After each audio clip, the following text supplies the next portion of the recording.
and welcome back to Real Seekers. I'm your host, Dale the Real Seeker, and today I have a special treat for you guys. So I have three guests with us today. So the first one is a guest who reached out to me, Dr. Lydia McGrew. Hey, Lydia. Nice to be here, Dale. Excellent. We also have a couple co-hosts joining me. So the infamous skeptic, the host of Skeptics and Seekers, David Johnson. Hey, David. Hello, hello. Welcome back. Good to be working with you again. And we also got a fellow Christian who's been on the show before as a guest, but this time he's serving as a co-host. So Marvin Wallace from Hong Kong. Welcome, Marvin. Thank you very much, Dale. Excellent. So yeah, the plan for today's show is we have Lydia McGrew reached out to me and she wanted to speak on a few issues. So she's got her new book coming out on the Gospel of John. So we're going to be sort of discussing that new book and the content of the Gospel of John and that sort of thing. And then we're going to get into the Maximal Facts Approach for the resurrection. So as my audience will know, we had Mike Licona on, and he's an advocate of the minimal facts approach. And other people go for a moderate facts approach to the resurrection. Lydia is going to be giving the other side, the maximal facts approach. So that's the plan for today. But yeah, just sort of getting started. For the audience who's not familiar, do you each just want to take a couple minutes just to introduce yourself, maybe starting with you, Lydia, as to who you are? Okay, my name is Lydia McGrew. I have my doctorate in English from Vanderbilt University. Following that, I almost immediately began publishing professionally in philosophy journals. I have a very long publication record in peer-reviewed philosophy journals. So for that reason, and on the basis of that publication record, I am an analytic philosopher, and I would say even more so than an English scholar. And then in the last 4 years or so, I've moved to applying analytic philosophy insights and my training there to the field of New Testament studies, and I've gotten into New Testament studies as well while continuing to publish in philosophy. I published a number. I just got one accepted in Synthèse recently. There are crossovers between the work. I am a mother. I homeschool. I only have one child being homeschooled right now and in her senior year, so pretty soon I won't be saying that anymore. And I am a wife and homemaker. My husband is philosopher, professional philosopher, and apologist, Timothy McGrew, that some of you may have heard of. Excellent. All right. And David, why don't you take a couple minutes just to introduce yourself and plug anything that you'd like in terms of your show. Great. Well, I'm David Johnson. I'm the host of Skeptics and Seekers. My current co-host is David Russell. He does the podcast Proselytize or Apostatize. I think that's it.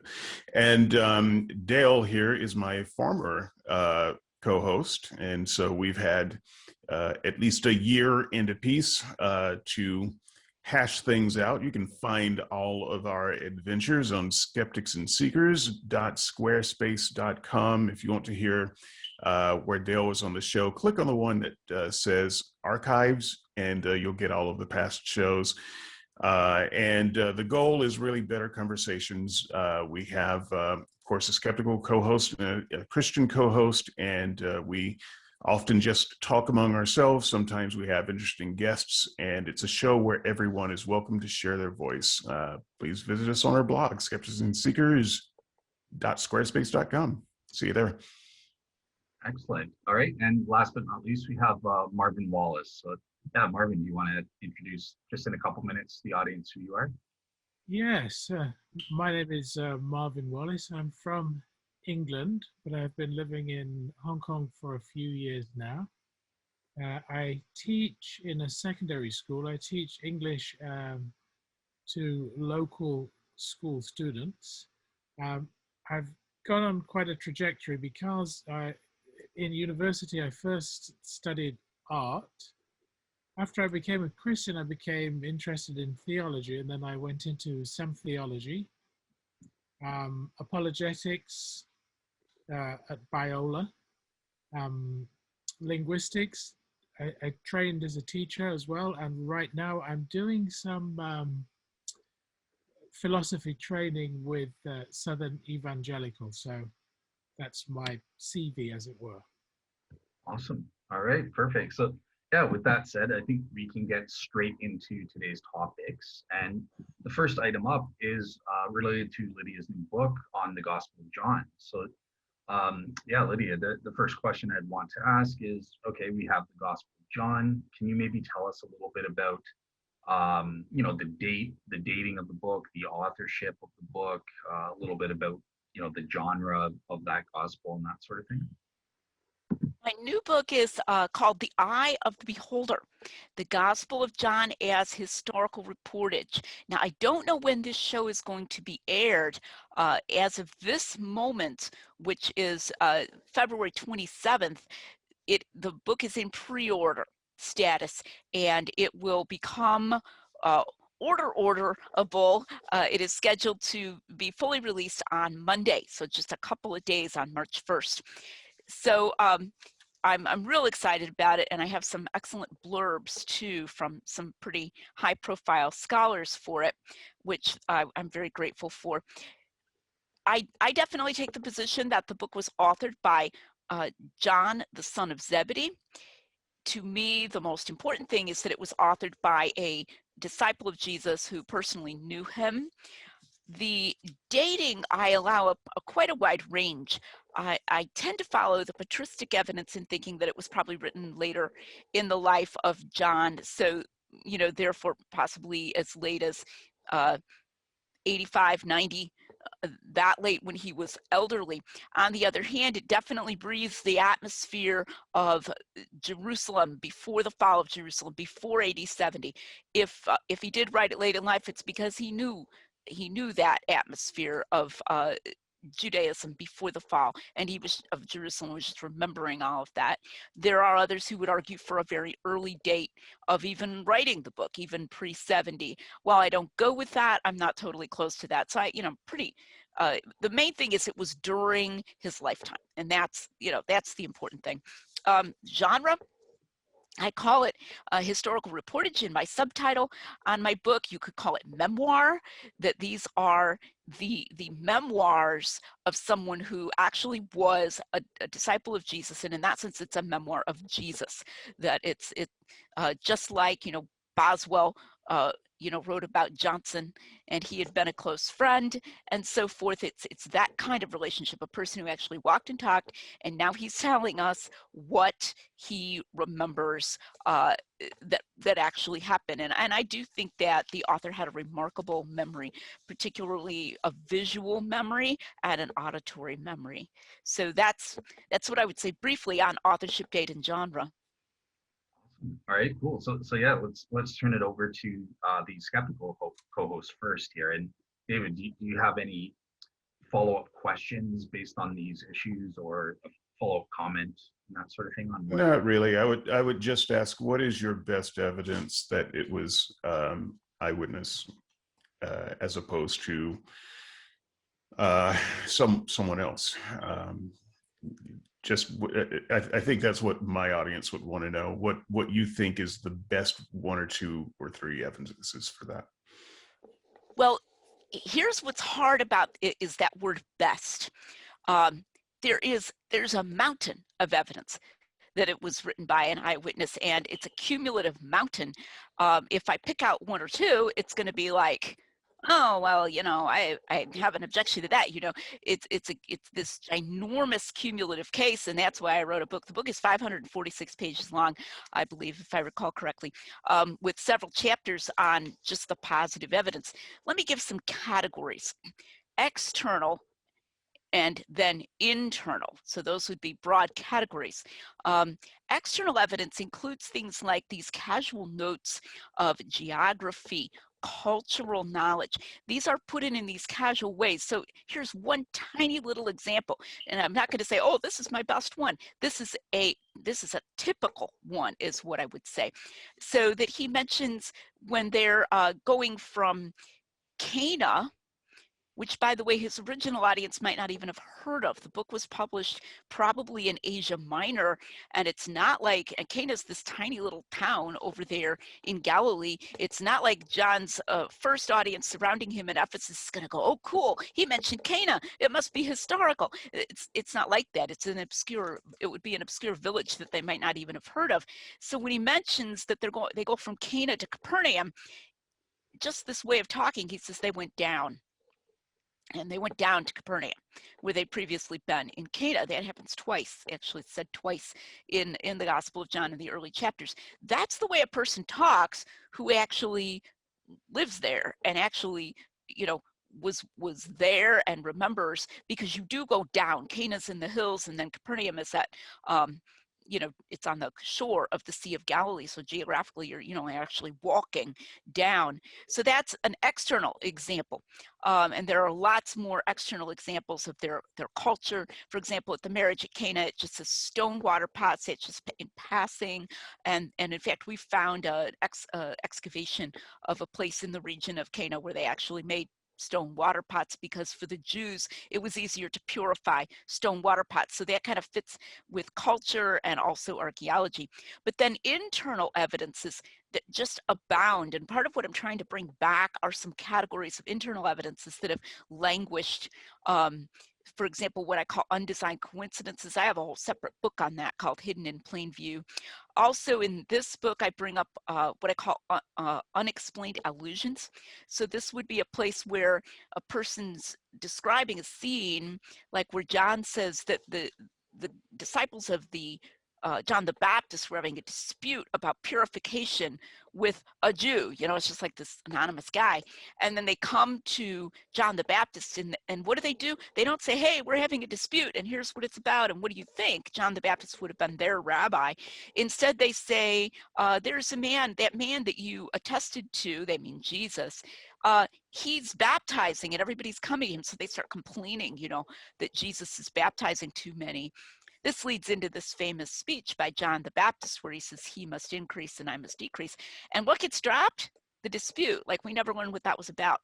Now, that's how a person tells a story. If you get your older friends to start telling a story about something that really happened to them, they'll mention something, but then they'll drop that line of it because they're remembering it very vividly as it really happened.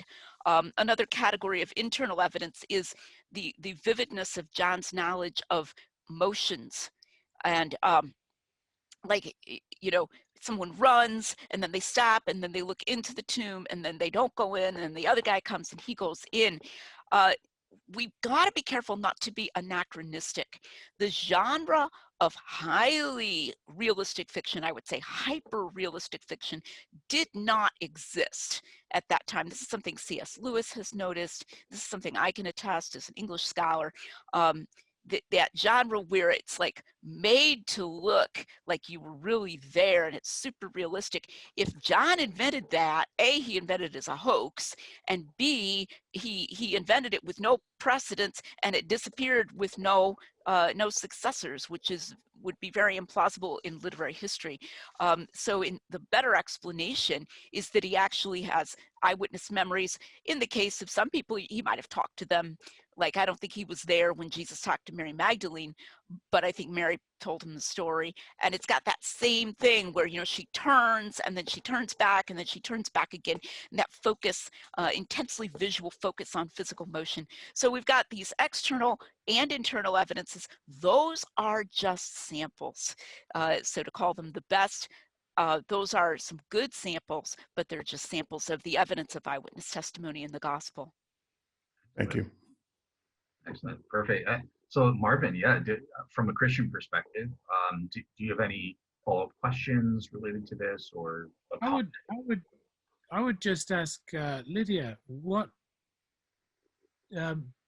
date do you give as the authorship of the Gospel of John? Which manuscript do you attest to as the earliest version that you think is reliable? I don't do a lot in the book with specifically manuscript evidence because, of course, we don't have the autographa. You know, it's not like we're going to literally have the the thing that John or his scribe wrote with their own hand. We do have that little fragment of the gospel that goes, now there's some controversy, but it goes back, I would say, early-ish in the 2nd century, and then that it had to make its way. I mean, it's found far from where it was probably written, and it had to kind of make its way down there in copies and so forth.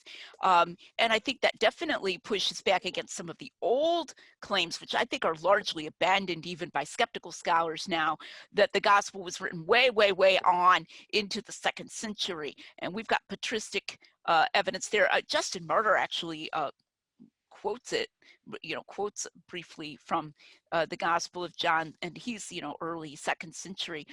So as I said, I think it can easily be dated within the lifetime of the beloved disciple, but I allow, as far as the actual writing, but I allow a pretty wide range from, pre-70 to 100, really, if he lived to be old enough, with probably, somewhat of a preference for somewhere around the, 75 to 85, 75 to 90, 15-year range in there. These are estimates, but I think the bulk of the evidence, very strong that it was actually written by a companion of Jesus, and that in itself is going to constrain the dating. Out of curiosity, just as a quick follow-up, I know that you said that it's okay, John the son of Zebedee.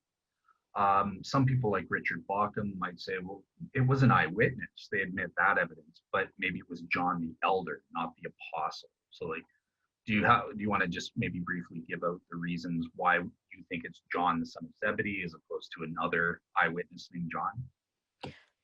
Right. So I have an entire appendix on that at the end of the Eye of the Beholder. I deliberately kind of put it off to the appendix.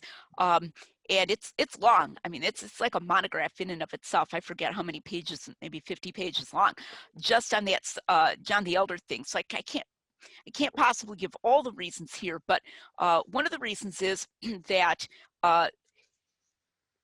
there is no patristic evidence that it was in fact written by anyone other than the son of Zebedee, and there's a lot of patristic evidence, I believe, that it was written by the son of Zebedee. I think Bauckham, and I like a lot of Bauckham's work. I'm not trying to diss Bauckham, but I think he really has to do what I would call gerrymander or be sort of ad hoc to reinterpret the patristics references to John the Apostle, John the disciple of the Lord, John who leaned on Jesus' breast and all that. They clearly think that they're being unambiguous and that they're referring to one guy, and then he has to sort of multiply two different guys to whom most of these things would apply and say, oh, well, it's ambiguous, so it could be my preferred guy.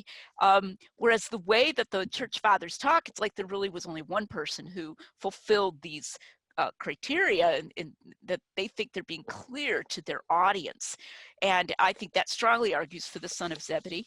Another reason is that I think the internal evidence of the Gospels is very strong that the only disciples who were present at the Last Supper were the 12.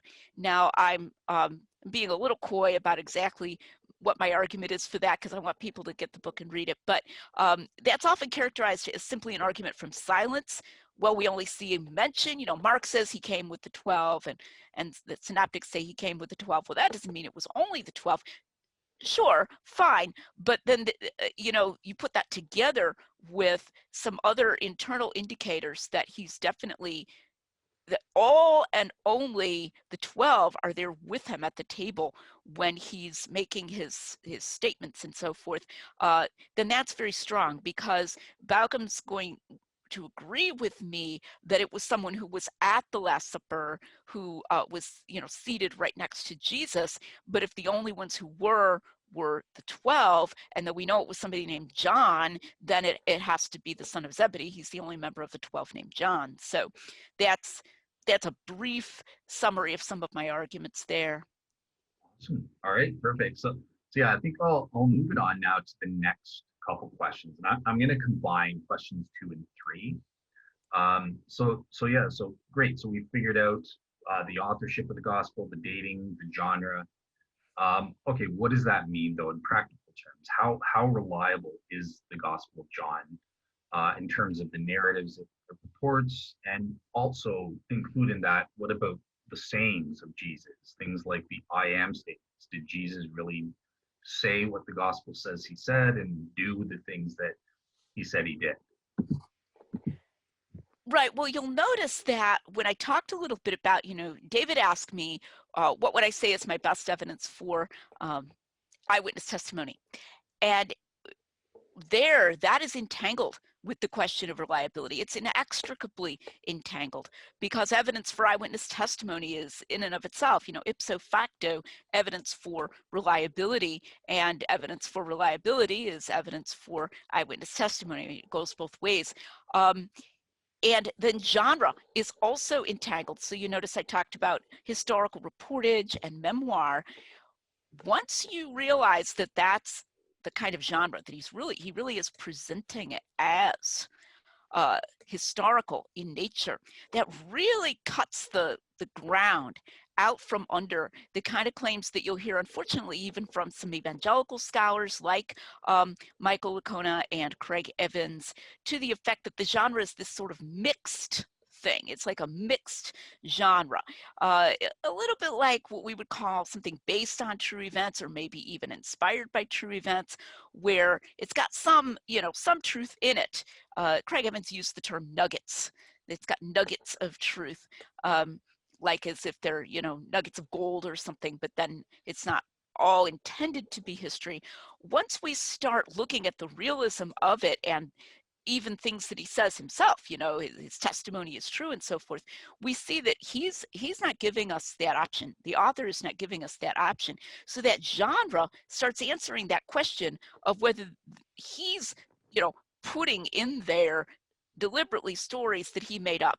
Let me put it this way. If he's doing that, he's a really clever, deceiving liar. It's not like, oh, well, it's the ancients and they had different views and it's all okay because it's kind of, like they just accepted that it was partially fictional, the way we would for a movie that's just like based on true events. And that's very anachronistic. It's not how the early church received it, and that's not how John presents it. Now, does that mean that he didn't make mistakes? So I want to make clear here, I'm actually not an inerrantist. There could be some minor mistakes, but they would be good faith, and they're going to be limited by the fact that when you have a very intelligent, reliable witness with a really good memory, we know, and who's intending to be truthful, he's not intending to make things up, we know how that tends statistically to constrain the kinds of mistakes that you even are at all likely to have from such a witness. He might get a day wrong or something like that. He might misremember a number or something by some small amount or whatever, but you're not going to have sayings that didn't recognizably happen. You're not going to have him moving something, I'm going to move the temple cleansing to early in Jesus' ministry. That's not the way a reliable witness who's intending to be truthful is going to carry things out. So once we understand that we're dealing with a eyewitness who is not trying to make stuff up, who doesn't consider himself licensed to do that, then you're going to get a very highly reliable gospel, and that's going to extend to the I am sayings. I sometimes laugh a little at the way that people bring up these I am sayings like there's some special problem. It's not even a miracle. Even if you're skeptical of a miracle because you're a skeptic, or just because you think miracles have a higher burden of proof or something, we have to ask, there's nothing miraculous about a man standing there on the street and saying, before Abraham was, I am, right? It's just an event, or saying, I am the true vine or something. Even if you just thought Jesus was a teacher, he could have said that about himself. So sometimes we have to really push back, why are we even making special skepticism about these particular sayings? If the gospel is reliable, if it's coming, if we have all this evidence that it is, if it's coming from an eyewitness, if his intention is to be truthful, why should we even doubt that Jesus said that? Usually what we get there is an argument from silence. Well, why don't we find them in the synoptics? And that's Bart Ehrman will just hammer on that. Surely if he had said this, and they would have recorded this. And I think that arguments from silence, first of all, are really poor of that kind, particularly of that kind where you have a witness and then you put the positive witness of this thing up against the mere silence of that thing. That's a really bad argument from silence. And second of all, because we don't actually know all of the intentions. So we shouldn't be reading anachronistically back in our concerns. Like, we're here going, we want to argue that Jesus is God against skeptics. We want the strongest proof text. Well, you don't necessarily know that that was Mark's or Matthew's or Luke's concern to say, I got to be sure whatever else I say, whatever else I fit into my scroll, to fit in that place where Jesus said, before Abraham was, I am. That might not have been their priority. It's something John is interested in, but this is a matter of selection from among historical materials, not a matter of something representative, like, okay, if he said this, then he must have said it a lot, and so then they should all be showing him saying it a lot. That's a false view as well.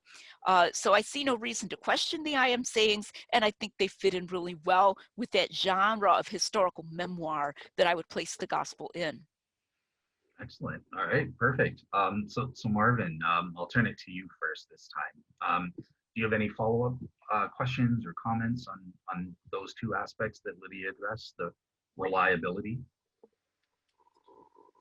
No, I don't. She did a great job. I think I'm just reminded that we shouldn't necessarily take things as arguments until they're proven to be arguments, which is the point that she was making in another way about John 8:58 with the I am sayings, which is a good point. Excellent. Why do we take a saying to be a miraculous event? It is a saying, right? Which could have been ushered by a human being. Yeah. Well, I'm sure. Good point. It's a good point. Yeah. Yeah. Well, I'm sure the next person I'm going to turn it to, he says it all the time. We got him last night saying it, right, David? I'll turn it to you. Do you have any follow-ups for Lydia on that? Sure. I got three. I'll just pick the one. Let me just preface this by saying I don't have a real problem with saying that John, whoever wrote this, was a person who was familiar with the time and place.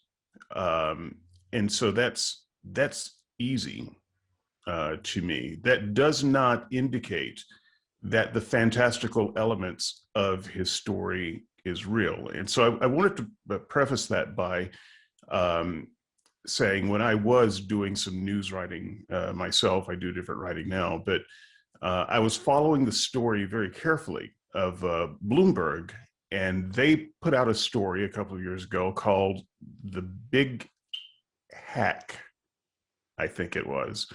And it was well-resourced. They'd been following it for well over a year. They talked about hardware hacking in a tiny chip that was put into computers by a company whose name I don't want to mention because they were slandered bad enough already. And it was a fantastical story, and everyone latched onto it until we started investigating it and discovered, you know what? This is a lie. This did not happen. The big hack is a big lie. We got a little bit more detail about how they were, quote unquote, sourcing the story. Bloomberg is one of the more reliable, or at least they were at that time, one of the most reliable journalistic outlets in the world. And if they wrote it, you could feel pretty confident about it. And yet, when this story came out, it ruined their credibility in many circles, because it turns out that everything about it was just wrong, and they should have retracted it. And so I'm not questioning your statement that John is intended to be historical. I'm not questioning your statement that many mundane details about the region and time are correct. But that does not mean that the more fantastical elements, therefore, should be trusted. Can you at least acknowledge that, or tell me why I should accept the more fantastical details just because of the mundane details? I live in once again, I'm a writer. I live in the world every day where people get a lot of mundane details right and the more fantastical parts of their stories wrong. Right. So yeah, I can address that. So by more fantastical, I'm taking it that in John, you're chiefly meaning miraculous. In the case of the big hack, it was the big hack. You know, it wasn't a miracle, but it was a conspiracy or something. It was almost a miracle because the Yeah. chip that they described just can't exist at this particular time. So right. It was like a conspiracy or almost science fiction-y or something of that kind. So. Let me say that I do actually acknowledge that miracles have a higher burden of proof. So just like we were with the Bloomberg thing, it had to be investigated. It was a prima facie case that had really happened. It made it worth investigating. Then they investigated. They found out it was a lie. If we're dealing with a miracle, like say the man born blind. I did a video on the man born blind recently in John, Jesus' healing of the man born blind. I think that the vividness of that story and the fact that John is generally reliable in these other ways is a prima facie case that it happened. Now, if you're going to set against that, well, it's a miracle, I don't believe in miracles, then, obviously we have some worldview issues that are blocking it. But I think we can build a pretty strong prima facie case, which then shifts that, that burden of proof. Now, if John tells a miracle way more briefly, or the synoptics will sometimes do this, it'll be just like, he healed many or something. So John says that in chapter 2. He's in Jerusalem. He healed many. There are no details or anything. In and of itself, that account doesn't give us a whole lot to go on for those particular things. This is non-deductive inference. And this is my specialty as a philosopher. We can't ignore the fact that non-deductive evidence can present a strong case and demand, so skeptics will go, well, that doesn't mean that. What do you mean by that doesn't mean? You mean that doesn't deductively prove it? No, it doesn't deductively prove it. Do you mean it provides no evidence? Well, that's wrong. It's gonna provide some evidence that these things happened. Then you have to say, well, why do we believe they did not happen? Now, there's a third point, which is more related to the latter part of our conversation today about the resurrection of Jesus. When it comes to the resurrection of Jesus, I think the book of Acts very reliably declares, and again, this in itself is not a miracle. This is a historical record of what guys were saying, that Peter and John were out there at the risk of their necks. I don't think that John was in the end executed, but for all he knew, he was going to be executed. Out there at the risk of their necks, 6 weeks after Jesus had been crucified, saying he had risen again, and that they were willing to risk that for everything. So if we think it's the same John, then this was not a person who was sort of cheaply throwing out a fraudulent story. He does not come across then as a fraudster. And I would say the biggest charges against John that I'm going against are the charges that he wasn't a fraudster, but he was just doing something that was sort of allowed, which was to embellish. I think once you're faced with the idea of viewing John as an actual fraud, as this guy who was actually out there, just making up this complete lie, that's a tough sell. I think that's a tough sell. I think his sincerity is pretty patent in the life that he lived and the things that he was willing to risk. So if this is John, the son of Zebedee, I think it's really hard to argue that he was just a complete liar and deceiver. The other thing I want to mention again briefly is, let's not be anachronistic. People who make up lies nowadays have hundreds of years of realistic fiction they can copy and they can imitate to try to make what they're doing sound real. The realistic novel's been around for a long time, since at least Daniel Defoe in the 1700s, and it's come to a very high pitch of sophistication. I love the novels of Wendell Berry. They're beautiful, and they are actually based on his own experiences. They're super realistic, hyper realistic. The author of the Gospel of John did not have those models. And again, he's being casual. He's even doing things that make bad fiction. I think those unexplained illusions I mentioned before, they're not typical of fiction. They're not even typical of modern fiction. And so, again, this makes it really hard internally to argue that this is just a lie, a clever lie. It's too clever. I think at that point we're off into the realm of sort of like, Cartesian deceiver scenarios as far as saying that this is a hoax or a lie. So those are some of my answers to that question and that challenge. Thank you very much. Excellent. Okay. So yeah, we kind of got into the next question. I wanted to kind of ask Lydia about, okay, outside of Jesus' resurrection, okay, what kind of miracles in the Gospel of John and that sort of thing can we establish historically? Those probably happened as well. So yeah, you kind of answered. You gave one example there. I think the man born blind. You think that's historical. Do you want to maybe speak to what are some of the other things that we think are historical? How does your approach to that perhaps differ from others? Do you like Graham Twelftree? I think he gives a list of like 22 to 24 miracle accounts that he says, yeah, these ones are historical. So how do you compare to others who study that issue? So I think they're all historical, but my approach is going to be different to different ones. I strongly encourage people, subscribe to my YouTube channel. I have a long series on historical reliability of the Gospels and miracles. I give examples of miracle accounts that are shorter, miracle accounts that are longer, and so forth.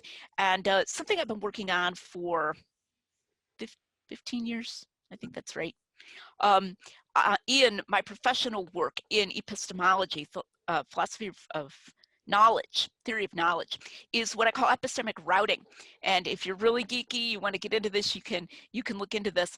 That we have routing of evidence from different directions, and how can we do that without reasoning circularly? This is all very fascinating. So to try to do it briefly, for some miracles, you're going to be taking some miracles other than the resurrection. You're going to be taking your evidence of the resurrection, which is independent evidence, so that's why this is not circular, and you're going to be routing the force of that backwards to that miracle and saying, well, I have independent evidence that Jesus really was God because he rose from the dead. And so that kind of raises what we call the prior probability that he was able to perform a miracle here. I also have independent evidence of the reliability of this gospel, which gives me some reason to accept what you might call the external statements of what people claim they saw happen. And then that's going to be sort of my strongest evidence for the miracle, because maybe the account itself is too brief, or maybe the account itself could be accounted for naturalistically. So take, for example, the raising of Jairus's daughter. It's a good account. It's not like it has no credibility, but it's even possible that she wasn't really dead. It doesn't say it was only a brief time. They run and they get Jesus right away. It doesn't say, hey, and we took her pulse and we held a mirror in front of her face and there was no breath. It doesn't go into what their evidence was that she was dead. Okay, but it says that Jesus walked in and took her by the hand and said, "Maid, arise," and she got up and talked, and he gave her food and so forth. So we can use there, we're going to rely somewhat more on our independent evidence about who Jesus was in concluding that it was a genuine miracle. Or take the woman with the issue of blood. She, we don't know what happened a week later, right? We don't have interviews like for Catholic miracles. They have what do they call them? Devil's advocates, right? Who try to find every other possible explanation. We don't have that for the woman with the issue of blood, right? Somebody goes and interviews her 3 months later. Hey, is it still stopped? Did it start back up? No, we don't have that. But we have reason to trust the external account of this woman coming up and touching him, and his saying, who touched me, and all of that, the dialogue and the embarrassment to her that she's not going to, do this if she's not really desperate, if she's not really ill. So we've got like specifics of the accounts, but we also have the independent evidence of who Jesus was. But then sometimes you have specific accounts which have even more about that specific account. So that is especially credible, maybe because of the length of it, and so you can get more details in there, or maybe because it's told in more than one gospel. The man born blind, the vividness of the personality of the man himself, I think, is especially strong, especially in an era of, where you don't have these little vignettes of super, believable, credible, fictional personalities. In the case of the feeding of the 5,000, that's one that I emphasize because in my book on undesigned coincidences, I talk about the fact that you've got more undesigned coincidences about the feeding of the 5,000 than about any other incident in the entire Bible. And that's because it's told in all 4 Gospels, and many of them are between John and Matthew, Mark, and Luke. And undesigned coincidence is one of these casual little puzzle-fitting things, such as the fact that the grass was green, mentioned in Mark, and the fact that it's Passover, mentioned in John. And a lot of these things, the town that Philip was from and all of that. You can read about this in my book, Hidden in Plain View. I also have a video on the feeding of the 5,000, a series of videos on the feeding of the 5,000. So some of these accounts they have all of this credibility that they carry with them themselves from internal and external evidences and indicators of realism, indicators of believability right in the account. And you can rely on that plus whatever other evidence you have about Jesus. And then for some miracles, you're going to be relying more on the other evidence that you have about Jesus or the other evidence that you have about the gospel. So that's kind of a long answer, but that shows you why I can say I think they're all historical, but I would argue for them in different ways. All right, David, I'm going to turn it to you now to follow up, because this was kind of a piggybacking on your last comment and Lydia's answer to that. So what do you think of Lydia's answer about approaching miracles and, her notion of epistemic routing, as she calls it? I don't know that there's much I can add to that without launching a very big topic. As you know, SNS has been doing a several weeks long deep dive into epistemology. Lydia, I wish that you had been on the Christian show where group Christians got on and talked about epistemology last week. That might have been helpful. Yeah, I think that I will just let the miracle thing stand, because I think it's more than a follow-up for me to dive more into that. Leave it to say I don't see any reason why I should believe accounts of miracles. And I think that there are other, since we can't actually prove them and we can't go back and see them, and they don't seem to be repeatable, we just have to take the word of the author. And I don't. And I'm not entirely sure how we get past that. Gotcha. All right, cool. Yeah, so Marvin, anything to follow up on this miracles issue quickly, or? No. No? Oh, okay. Nice. That was nice and quick. So, all right. So the last issue that we need to get into on the Gospel of John, great. We've covered all the nooks and crannies about that gospel, but how does it relate to the other gospels or the other New Testament literature? Aren't there, doesn't it contradict, putting aside Jesus' resurrection for the time being, but doesn't it contradict the other gospels and everything like that? So yeah, how does John relate to the other New Testament literature there, Lydia?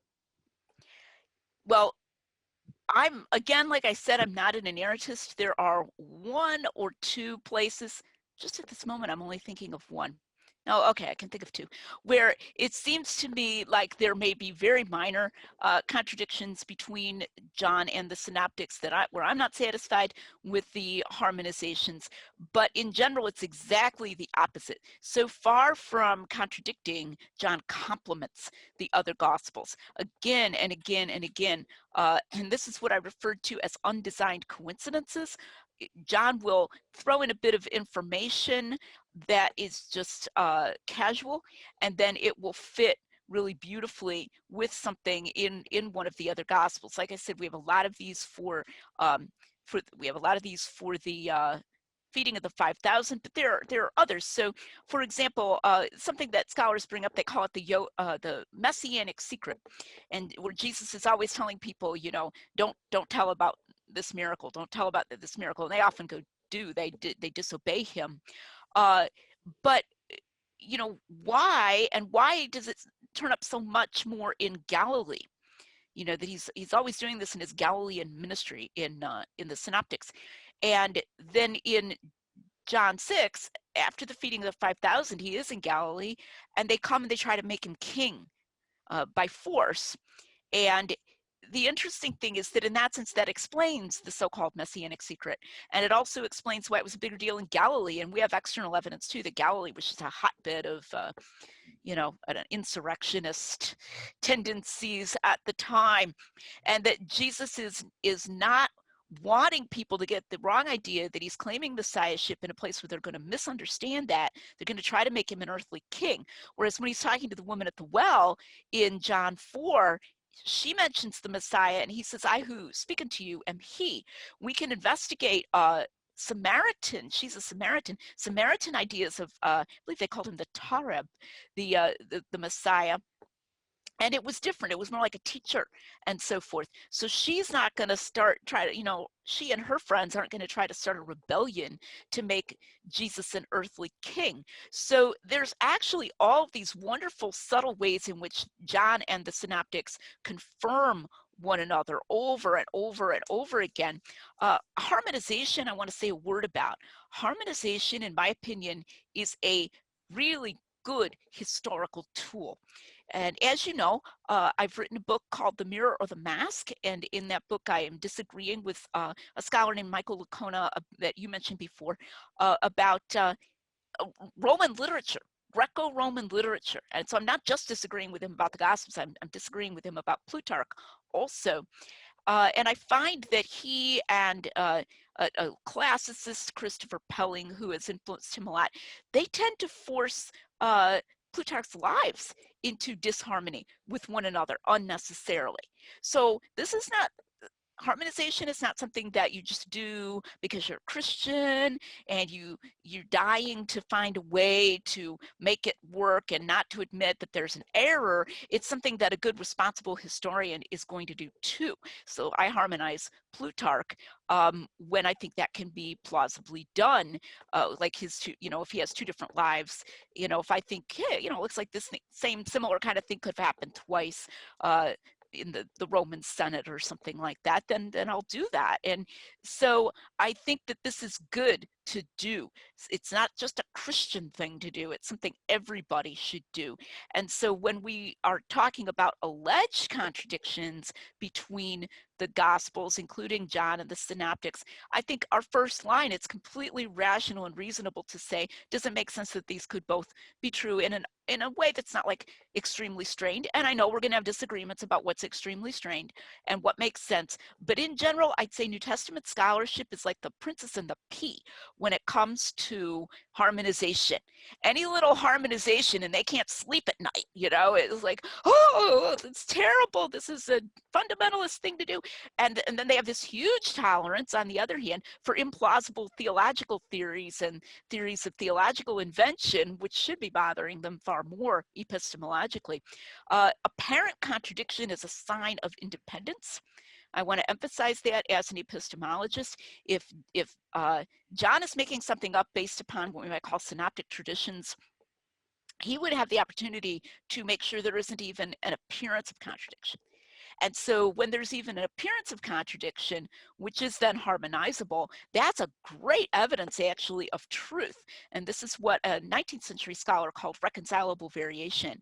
So, and even real contradiction. My article that's just recently been accepted for publication, it probably won't come out for a year or so, but it's been accepted in a technical journal, is on contradictions, even real contradictions in witness testimony, and how we can give probabilistic models where if we are worried about, or we have antecedent reason to suspect collusion or copying, a minor detailed contradiction can actually confirm the main event.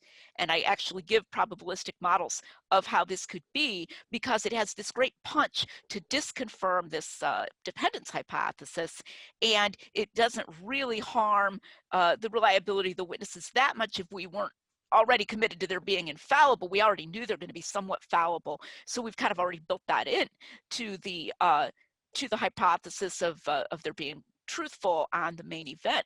So the contradiction, it's somewhat anomalous. I'm not saying it comes up a lot, but it's not going to have a huge tendency to disconfirm. So in general, I would say, summary, John's relation to the other gospels is very fruitful, very harmonizable, usually complementary, with occasional very minor details that appear contradictory where I'm not satisfied with the available harmonizations.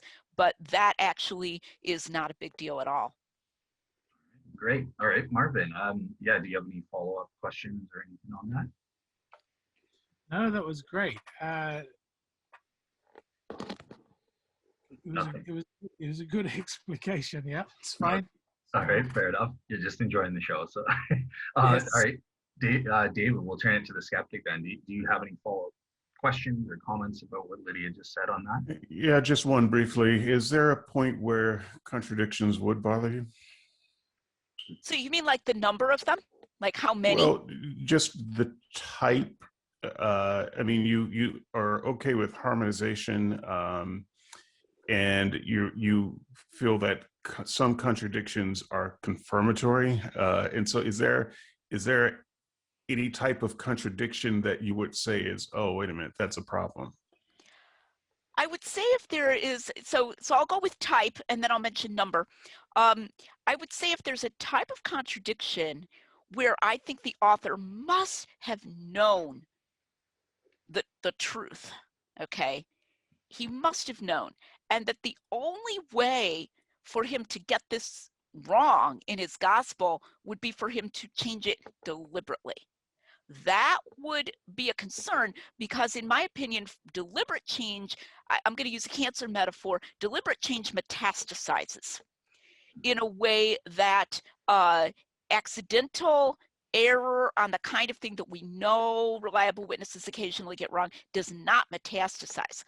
You can think of this in a court of law. If you had a witness and the contrary counsel got him to admit that he'd made a mistake and pressed him, and the witness said, yeah, I knew this, that wasn't really the way it happened. I changed it. I wanted to make a better story. Now that's going to really concern you about how reliable that guy is. And everything else he says, you're going to be like, okay, you know, did he think that would make a better story too? Whereas if he just says, oh, shoot, you know, you're right, it was Wednesday or something like that, and it was, here's why, you know, I got it wrong. And it's the kind of thing that could happen to anybody. That's not going to cause us to question as much his other testimony. And I think that some scholars believe that the temple cleansing is a case like this. I truly believe that there's a weird way, I'm sorry if this is too much of a digression, but there's a weird way in which traditional authorship has confused some evangelical scholars. And here's how that argument goes. And I don't believe this argument. I think this is wrong argument. Argument goes like this. John was the son of Zebedee. He was a disciple of Jesus. He must have known when the temple cleansing took place if he followed Jesus. There was, second premise, which I think is wrong, there was only one temple cleansing, okay? Then third premise, you know, John portrays it at the beginning of Jesus' ministry and the synoptics portray it at the end of Jesus' ministry, but John must have known when it really happened, so John must have moved it deliberately. I think someone like William Lane Craig actually accepts that argument. I think that's what's moving him. And in fact, I think that's why a big part of why he's endorsed Dr. Michael Licona's work so much, because he thinks there are actually places where the gospel authors must have known that they were reporting it wrong, from a literal wrong, if we're going to use that word, from a literal historical perspective. So then he's kind of looking for a way to say, well, they were kind of allowed to do that deliberately. And I agree that that would be very undermining, but I don't think there are any like that in any of the Gospels where there's a contradiction, where I think there's a good argument he must have known that that was wrong, and he must have changed it on purpose. So that would be a type. Then as far as number, yeah, sure. If we had, like some huge plethora of irresolvable contradictions without any plausible harmonizations, just like all over the place, then, then we are going to have a problem. In fact, one of the points I make in my article that's coming out is that contradictions are very limited in their ability to confirm, because you can't really iterate that, a lot. Like, oh yeah, now I got another contradiction, we're doing even better. Now I got another contradiction, we're doing even better. There comes a point pretty quickly where it's going to disconfirm somewhat the reliability. Now, I also argue that its capacity to disconfirm is pretty limited when you have a fallible witness, but for sure that could mount up. But again, I don't think we're at that place with any of the Gospels. Awesome. All right. Thank you. All right, cool. Marvin, I already asked you for if you had a follow-up on that one, I think. So, all right, well, let's at this point get into the main event, Jesus' resurrection, and that miracle. And Lydia came to me. Obviously, she's famous for advocating for what's called the Maximal Facts Approach, and that does contrast to other methods out there. So, first item up to ask you there, Lydia, is, okay, what is the Maximal Facts Approach to the resurrection? How does this relate to other methods out there? So the minimal facts approach is the most popular. Everybody does it out there. And in the minimal facts approach, what you try hard to do is to find facts that are acknowledged by a majority of scholars. Often this relies upon some research that Dr. Gary Habermas has done, where he has sent questionnaires to a bunch of scholars, and we don't actually have that raw data, let me just add. I mean, Gary does, but I don't think anybody else does. And then he interprets this and puts out summaries, that 75% agreed with this and this percent agreed with that. And you try to find these facts that are acknowledged by skeptical scholars, liberal, supposedly Christian scholars, conservative Christian scholars, all across the spectrum. And then you try to build your whole case just on those, and build. It's usually an inference to the best explanation would be the style, and you're trying to say the best explanation for this is that Jesus rose from the dead. I don't think that works. I have an entire webinar out there called Minimal Facts versus Maximal Data, in which I say why I think that's just really weak. And I think that a lot of people are under a misimpression. A lot of people who think they're using the minimal facts are actually using the maximal facts without realizing it, because they're under a misimpression about what these scholars acknowledge. And the biggest thing here is the appearances. So you'll hear a vast majority of scholars acknowledge Jesus' appearances to his disciples. Really? Okay, what a lot of those scholars are saying is, Bart Ehrman is a good example here as well. They might have had some kind of a visionary experience of, like the Marian visions, and he could be floating in the sky. Dale Allison brought this up really well recently in his series of interviews that Mike Licona did with him. And I think Allison has really shown up the weakness of the minimal facts approach. I don't consider Allison an Orthodox Christian. I mean, I know he's an elder in a Presbyterian church, but he's sort of a liberal scholar, and he thinks Jesus rose, but in this very attenuated, or he really is not sure, confident at all about the physical resurrection. And that's partly because he accepts all of these scholarly doubts about the resurrection accounts. So the appearances that are acknowledged are at most some kind of visual experience. Bart Ehrman doesn't even acknowledge group appearances, but he's like, if they were, it might have been people seeing, this vague image in the sky or something. You can't base a strong argument for the resurrection on that. I'm sorry. And basically, I think it commits the fallacy of equivocation. We're using the word appearances and saying, oh, look, all these scholars acknowledge the appearances, and they mean all these different things by the word appearances. So that's my dumping on the minimal facts approach here. So the maximal approach, I think, is inevitable. Let's just put it this way. I believe that even scholars who are great advocates of the minimal facts approach, you will watch them in real time shifting to a more maximal approach, like right before your very eyes. You can watch Gary Habermas do this in a symposium in, I think it was 2012, in Philosophy of Christi with Dale Allison. Like, boom, Allison expresses doubts about the physical resurrection, and suddenly Gary is saying, well, he appeared indoors and outdoors. He appeared to skeptics. He was tangible. And it's like, whoa, whoa, whoa, whoa, whoa, Gary, a majority of scholars don't acknowledge that. And that's great. I mean, I'm glad he shifts, but that's, in a sense, it's a tacit admission that we can't get where we need to go with the minimal facts approach. So the maximal data approach uses the kinds of things we've been talking about in our first part of this interview, internal evidences, external evidences, and so forth, and it brings them to bear on the reliability of the Gospels, and then that is used to support the idea that this is what the original witnesses claimed. If you look up my husband Tim's and my article for the Blackwell Companion to Natural Theology, there's a preprint version of it available for free online. There's one sentence in it that's wrong, which is that we thought the majority of scholars would acknowledge that this is what the disciples claimed. Turns out they don't, so much the worse for them. But what we do, we conditionalize on the idea that this is what people in a position to know, like the original guys at the time, claimed. They claimed that they had all of these tactile experiences, that they were eating with him and so forth, and they claimed it within a short time of his death, and then they claimed it at the enormous risk of their own lives, even if they didn't all actually die, but at the very, very real, very imminent risk of their lives.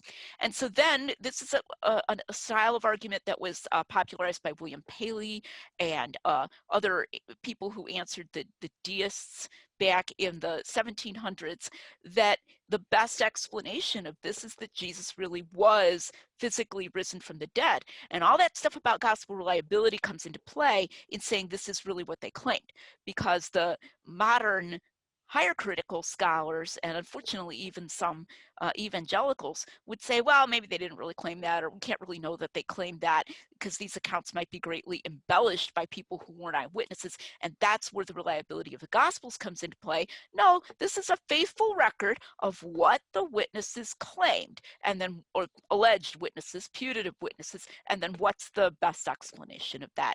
So that's how those contrast.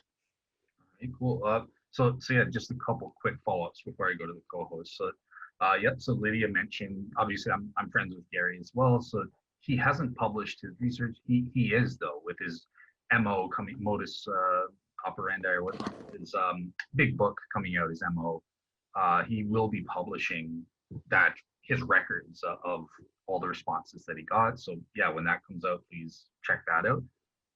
One quick follow-up for you, Lydia. So do you think with the maximal facts approach, is that the only one that works, or could there be a moderate facts approach somewhere in between minimum and maximal facts that may be sufficient for arguing for the resurrection in your view as well? Or is it maximal facts approach or nothing?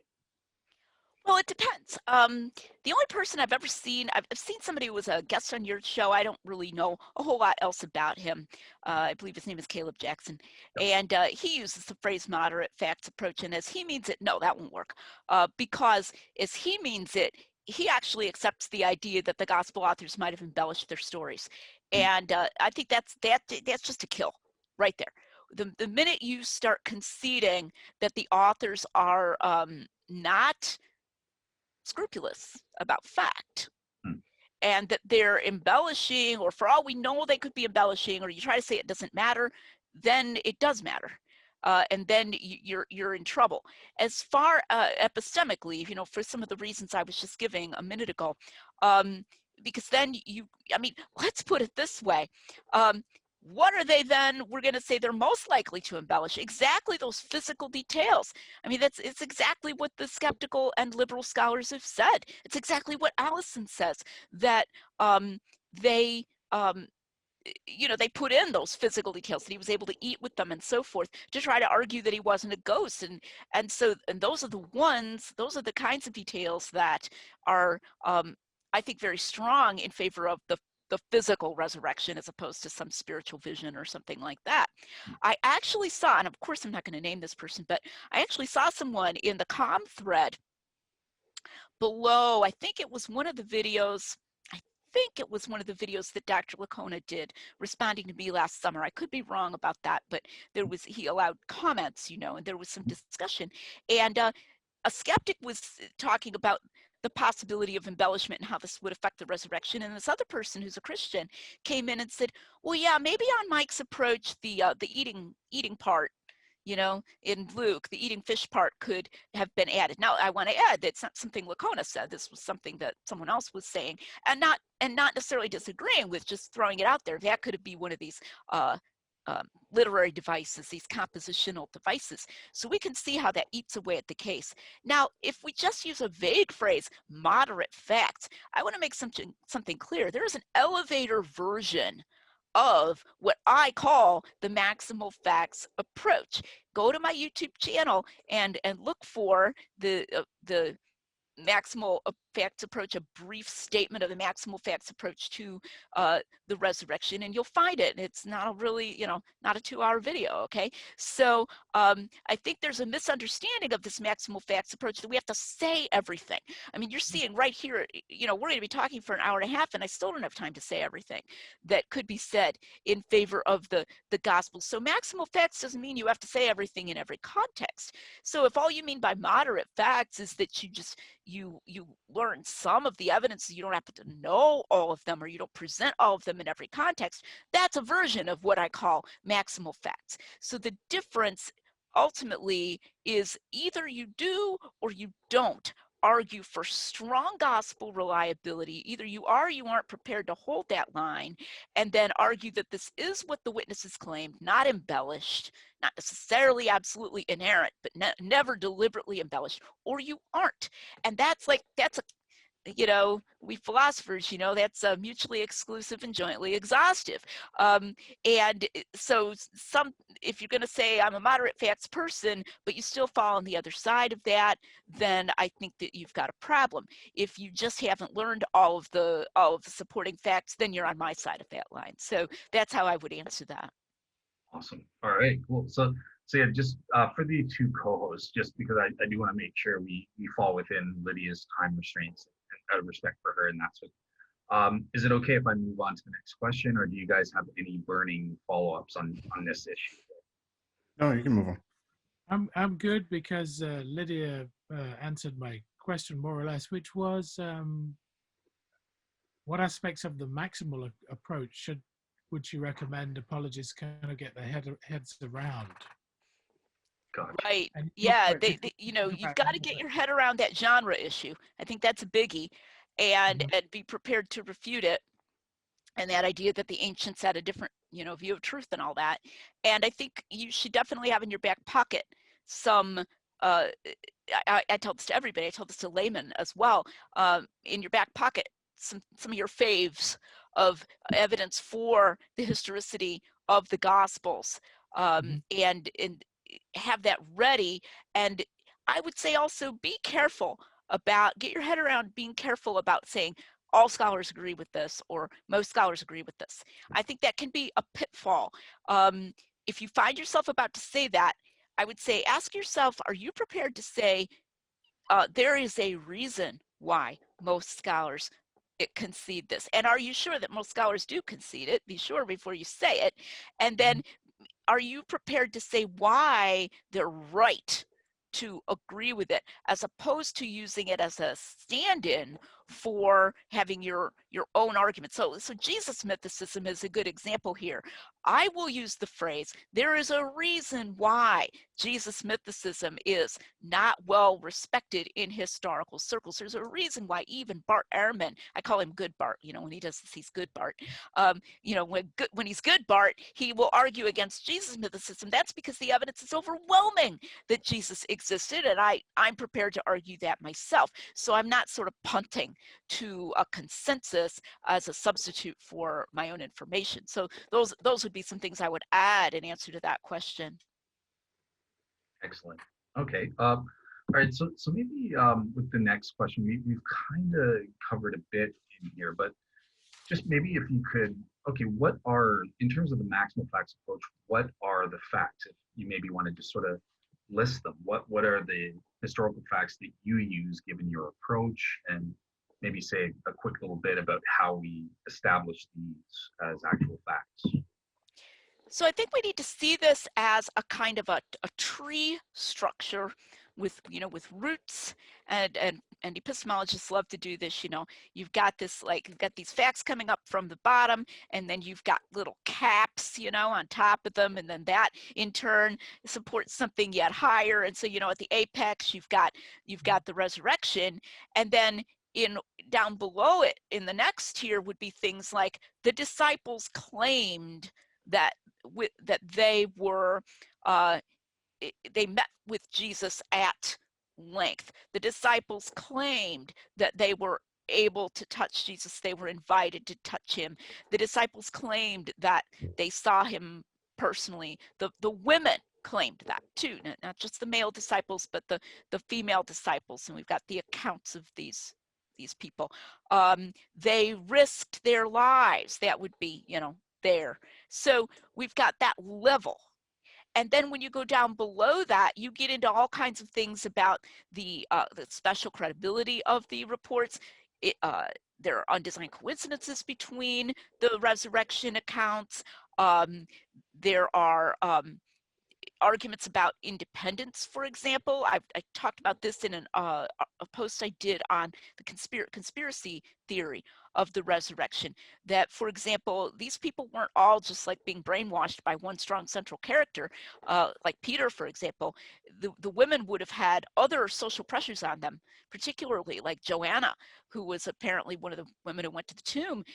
Her husband was in a very responsible position. So I'm just giving examples, but you've got all these things about independence among people who testified, reliability of the Gospels, why we shouldn't think they're embellished, and all that. And that's all like down here supporting those statements and those facts about this is what they claimed. These are the kinds of experience they claimed they had. These were the situations of persecution that they were under. This is about how many claimed. That's another thing, that you've got the 11, you've got at least Matthias, because they put him in to replace Judas, and he was said to be prepared to be a witness to the resurrection. You get James, the brother of Jesus, and then you've got Mary Magdalene. So you can like add these up, like how many people do we actually have names of that claimed this?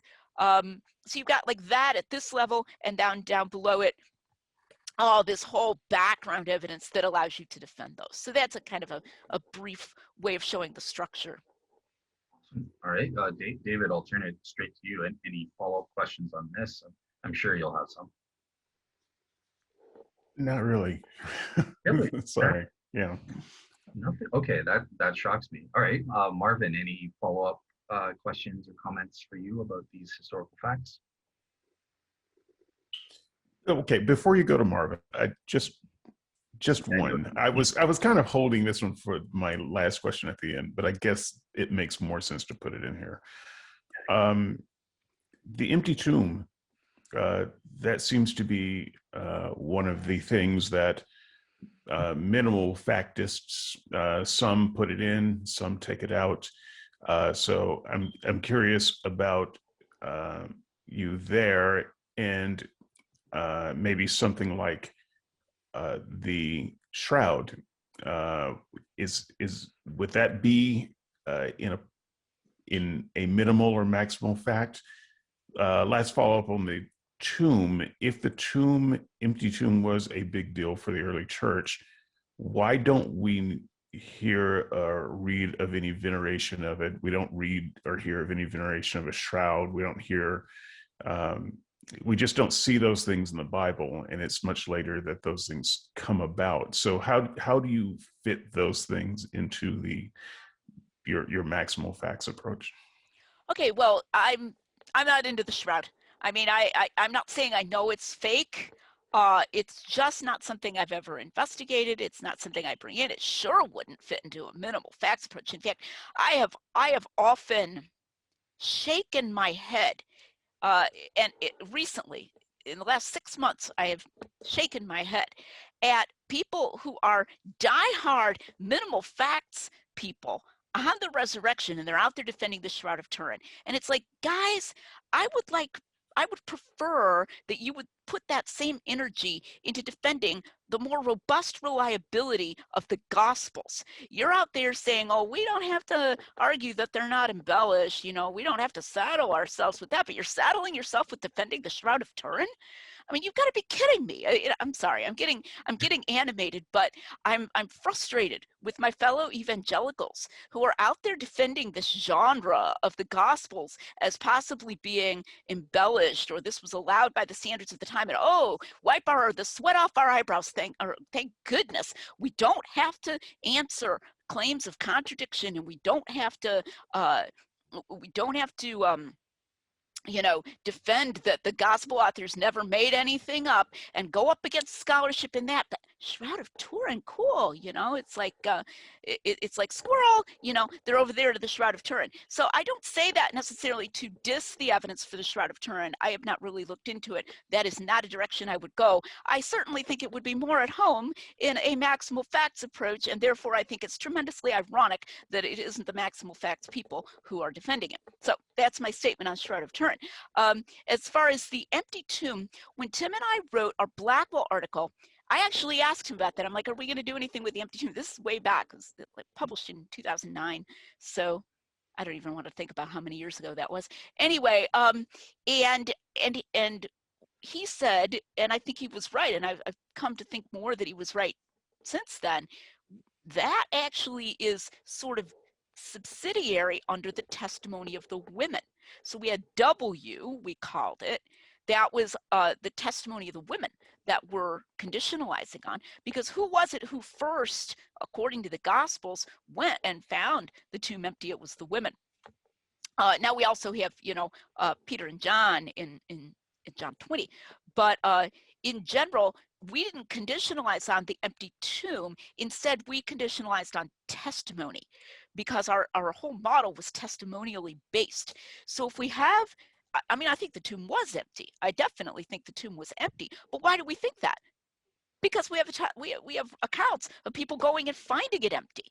And I would tend now even more to go into the realism of the account of the finding of the empty tomb by Peter and the beloved disciple in John 20. I think that has some great marks of realism. But again, what I'm conditionalizing on is the story of their finding it empty, which is much more valuable than this sort of bare statement, the tomb was empty.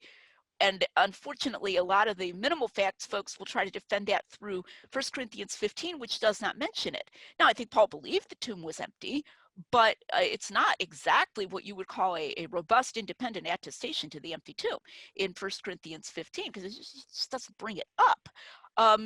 So as far as why it wasn't venerated, if it was really empty, I'm a Protestant. I'm a Catholic friendly Protestant. I'm technically an Anglican, but a very low Anglican. I'm not at all convinced that veneration was a thing in the apostolic era. I am not at all convinced that they went around carrying around, like, hey Peter, I got a fragment of the true cross while Jesus was hanging on it before they took it down. John, dude, cool. Let's put it up here and let people come and pray in front of it. I don't think they did that. I think that kind of thing was a later development. And if you think about it from an evidentiary point of view, suppose you have Paul, he's in town, he's never seen the empty tomb, but he's become a convert several years after Jesus' death. If you go, hey, Paul, come with us, let's go see the empty tomb. So you go with him. I mean, you might do that. I'm not saying you wouldn't do that. I think it would be cool. But he's got to believe Peter and John already in order to believe they didn't just pick some other tomb and show it to him. I mean, if he thinks they might be lying, if he doesn't trust their witness, then how does he, how does Paul's going, oh, cool, empty tomb, how does that really add anything to the evidentiary case? So I think they were far more evidence driven. And it was their word, their testimony as having seen the risen Jesus that so greatly overshadowed any value that there could be of having pilgrims walking in there and looking at some empty hole in the rock and telling them this was the empty tomb, take my word for it, that they focused on the former rather than on the latter. So that would be my answer there. Okay, cool. Yeah, Marvin, anything from you about the facts there? I would just ask Lydia, what would you say is the single most compelling piece of evidence from your maximal facts for the resurrection? So if I was to ask you, prove to me the resurrection, which is the kind of thing we get asked, what would you say? Well, I would really encourage you to go look up that elevator version on YouTube. It's always going to be cumulative. It doesn't work like that. What if somebody asked you, what's the single most compelling bit of evidence that you are not in the matrix? What is your single bit of most compelling evidence that, Abraham Lincoln existed? What is your single bit of most compelling evidence that Barack Obama was president? So, I'm going to pick these things, these historical things that we know happened. We have overwhelming evidence or the external world or something, but it doesn't work by a single bit. I mean, I might just use the word good testimony. If you're going to force me, I gotta have 2 words, 2 words, good testimony. But that's going to require a lot of unpacking. And yet again, I want to emphasize you can unpack that in some of the relatively brief ways that I've done right here in this interview, and also that I've done in that shorter video. Here's what they claimed under threat of death, and people don't tend to do that. So I do a trilemma version. I kind of like this: they were deceivers, or they were deceived, or they were telling the truth. So that's how I organize my elevator version. And they weren't deceivers, because that would have been incredibly stupid. Antonin Scalia, the late justice, said it would have been a conspiracy to get themselves killed. They weren't deceived because this was not the kind of thing you could be mistaken about. And given the detail of the evidence, it's like saying, did you really spend a lot of time with your best friend over Christmas break? Either you did or you didn't. He's your best friend. You recognize him. So it's not the kind of thing they could have been just mistaken about, like some kind of a trick, like a conjuring trick or something. And therefore, very probably, they were telling the truth. So that's my short organization, but it's not so much picking out a single fact, it's just a brief schema of the argument. So it's so in a sense, it's a cumulative case cumulative cases nestled within a cumulative case. Exactly. Yeah. It's not like you can say, well, it's just this one piece of evidence, because there's an interrelationship between the evidences that make them plausible. Right. Exactly. Okay. Awesome. Thanks. All right, cool. So yeah, you kind of got into the next question there, which is kind of saying, why is the resurrection to be preferred over other naturalistic hypotheses? And you gave your sort of your framework for doing that. But yeah, is there anything else you want to say about that? Like, why don't naturalistic explanations work in explaining the maximal facts? Yeah, I would stand with my schema, but I would want to emphasize something else. It's very hard for us in the West to understand how demotivating it is when you're going to be crucified. or you could be, or stoned to death, or something like that. We're used to things like Elvis sightings, or the example that David gave of the big hack, or just people who just want to make themselves, they just want attention. For example, I've been healed, and they stand to lose almost nothing. I mean, the big scheme of it, what's the worst thing that's going to happen if you say you saw Elvis and he wasn't really alive? People are going to laugh at you, so they're going to think you're a fool or whatever. But we mustn't be anachronistic about that. We need to get a sense of the fraught atmosphere of those early days of the church. Jesus has just been crucified. Crucifixion is horribly brutalizing, and people witnessed it. The Romans wanted them to witness it so that they would be scared out of their minds. The very same religious leaders were in charge, because it's only a few weeks later, who had succeeded in getting Jesus crucified. So they're out there trying to make it sound like these are dangerous insurrectionists. They warn Peter and John. They even beat them and warned them, hey, don't do this anymore. So and then within a very short time, Stephen actually is stoned to death with impunity, by the way. There's some conjecture of why they kind of got away with that. It was like a mob, like a lynching, Generally, the Romans took a dim view of that, but apparently nothing happened. So all the more so, they're like, that could happen to any of us. I think the situation in some foreign countries is going to be, a persecuted church is going to be a better model of that than our situation in the comfortable West. And so it's in our situation in the comfortable West that we start saying, well, maybe they just made this up. Maybe they just lied, or people lie all the time, or we bring up these alternative naturalistic hypotheses. To be clear, I would be willing to use those with other contexts where there isn't that same kind of background. I do have a higher bar for miracles, and I have no qualms. Somebody says to me, well, what about rainbow bodies in Buddhism, where they claim that this guy's body, shrunk, and all that was left was this little thing that's like a little doll or something, From Dale Allison, isn't it? Yeah, it's a Dale Allison example. Dale Allison tried to inquire further into that, and he said, well, they have an esoteric tradition where they don't like to talk to outsiders. And then he's like, so how are you going to distinguish that from the evidence for Christianity? Hello, they didn't have an esoteric tradition. I mean, right there, they weren't trying to hide their evidence from outsiders. And so I'm willing to say right out, how do you know that's not just a big lie?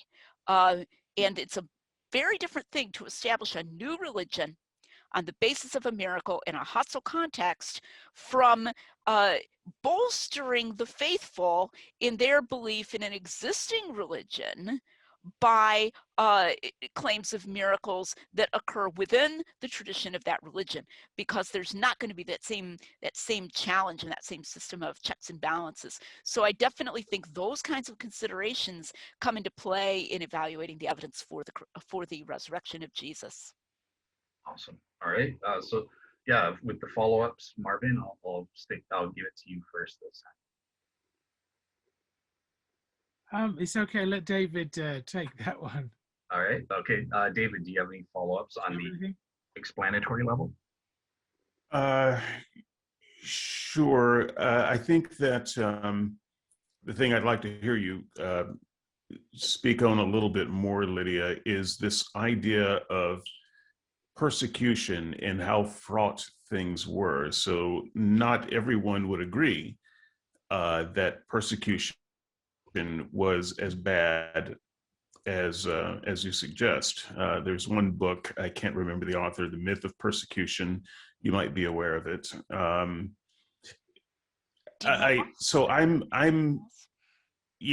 think that's correct. So I don't know how convinced I am that it was such a dangerous thing to stand up and speak for, your favorite god in the Roman Empire, because it was very polytheistic. I mean, they were allowed to celebrate their own individual religions and so forth. And so I think Maybe there were patches where, it could be dangerous for Christianity, just as it could be dangerous for any religion that maybe put itself against the emperor, as it were. But I think that your argument weighs very heavily on the idea that they're courting almost certain death to proclaim Jesus. Right. I'm not talking about something so broad as the Roman Empire. And I'm not talking about the Romans getting ticked off and just coming in there off their own bat and arresting them. And I am not talking about the persecution at the end of the 1st century or the beginning of the 2nd century or into the 3rd century. I am talking about Jerusalem in whatever that year was, AD 30, and then moving on to maybe Samaria, but that region at that particular time and in that particular circumstance. I am not claiming that the Romans were going to look down from their lofty height and say, oh, look, they're in the provinces. There's some guy standing up saying that some guy named Jesus has risen from the dead, and we don't think he did, so let's go crucify them. In fact, the Book of Acts argues strongly against that. It actually finds the Roman officials are kind of going, what the heck is this all about? These are okay, so you say he rose from the dead and you say he didn't. This is some intra-Jewish argument. But I'm talking specifically about the circumstance where they are standing up 6 weeks after Jesus was crucified, when the Jewish officials are very much opposed. I mean, this is just clear. As a secular matter, this is clear. It's clear in the Book of Acts. It's clear in the Gospels all the way through. They hated Jesus. They hated the disciples. They hated this new religion. They probably were afraid it was going to bring the Romans down on them. That was actually given as a reason in John. But I think there was also jealousy. This is mentioned in the Synoptics. And then, of course, what are they preaching? You killed Jesus, and he was sent by God at least. And they thought he was God, but specifically a prophet sent by God at a minimum. And that's not a very comfortable thing to hear. They have previously succeeded in colluding with Pilate, who's still at this point the Roman procurator for that region, in getting Jesus crucified. It just happened 6 weeks ago. Imagine if it was that recent. And by accusing Jesus of forbidding to give tribute to Caesar, accusing Jesus of leading a rebellion and proclaiming himself a king and so forth. Why would they not possibly try to do this to Peter and John? And then you move just a little bit later, I'm not sure how many years later, but it's still very much that same context. They successfully stone Stephen. And many of them, Paul is, dragging and beating and all this kind of thing. It's actually happening.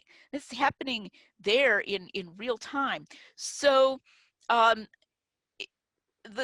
focus on the Roman Empire, I think, here is misguided, and the tolerance of the Romans is actually taken account of in the Book of Acts. But the religious leaders there in Jerusalem were not tolerant. They were anything but tolerant, and the Romans didn't like trouble. And the Romans tended to be, what word should I use? They considered human life cheap, especially if you were not a Roman citizen. They were, I guess I would say, cold-hearted and practical. And you even find this with when Paul gets arrested. This is probably in 55, so this is some years later, maybe 20 years later or so.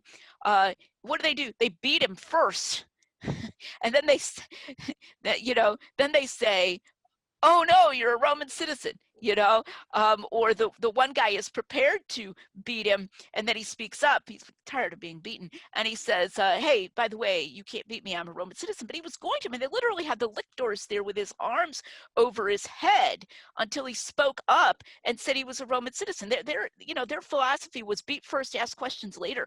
Why were you doing this? Why were you making the Jews mad? We don't want the Jews to be mad. We want it to be calm.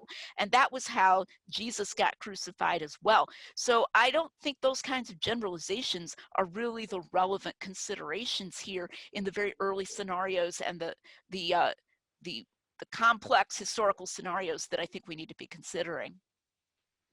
Out of curiosity, just as Thank you.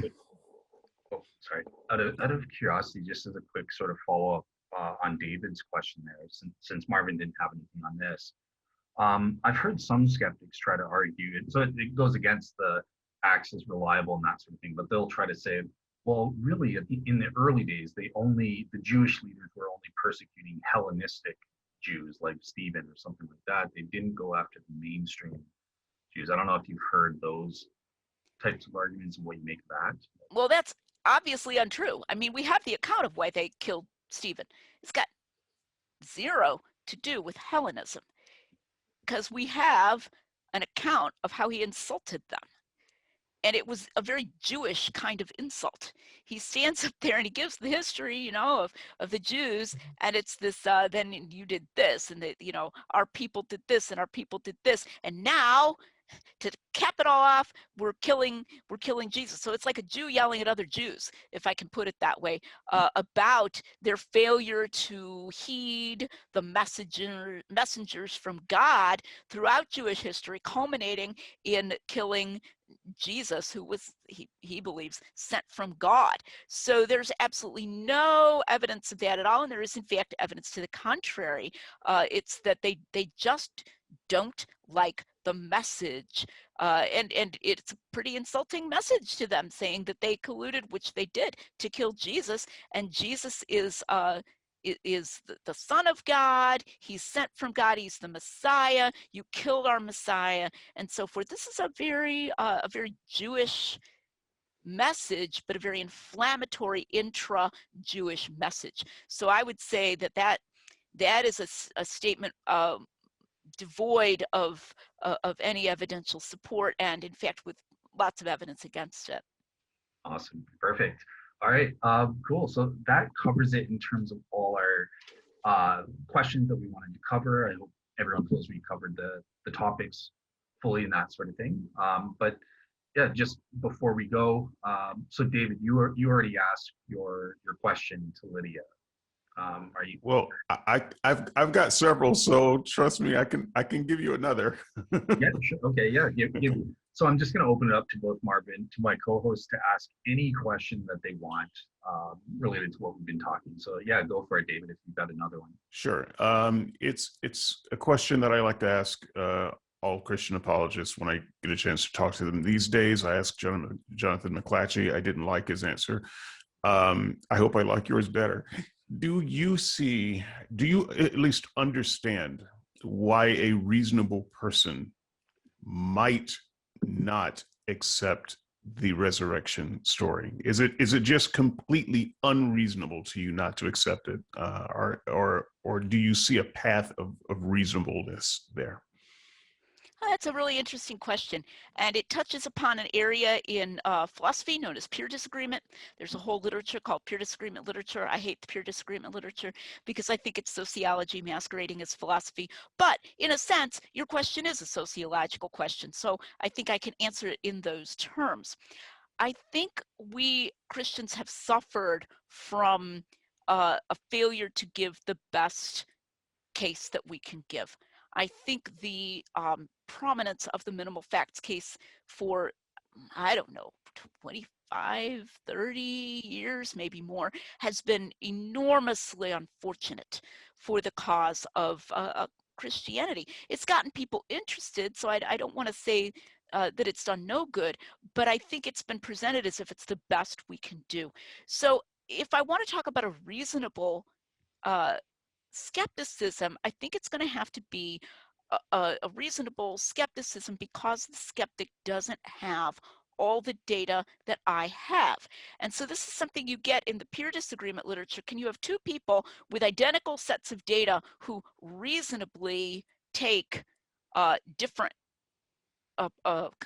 draw different conclusions? And they literally have identical sets of data. Now, this is highly artificial because no two people ever literally have identical sets of data. It's something of a fiction. But if we envisage it as happening or get as close as possible to it, then no, then I'm going to answer like I'm going to guess Jonathan answered. I love Jonathan. He's like a Vulcan, you know, and very, very rational. And that's one of the things I love about him.